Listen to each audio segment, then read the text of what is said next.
క్రీస్తులో దేవునికి మహిమ. చెవిగలవాడు వినుగాక. క్రీస్తు కొరకు పరిచర్య.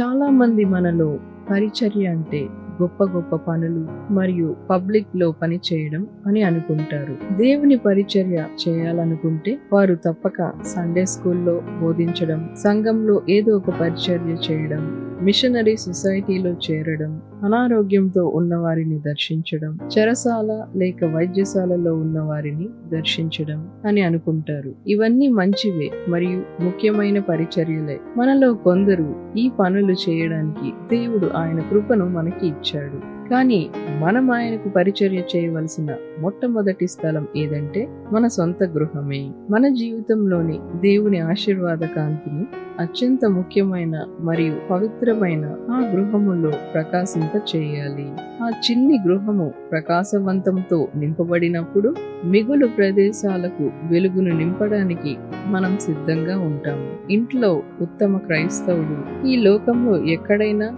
ఉత్తమ క్రైస్తవుడుగానే ఉంటాడు. రచయిత జె.ఆ. మిల్లర్. అనువాదం క్రిస్టియన్ ఎన్. ఆమతూర, కాదోష్ థియోస్.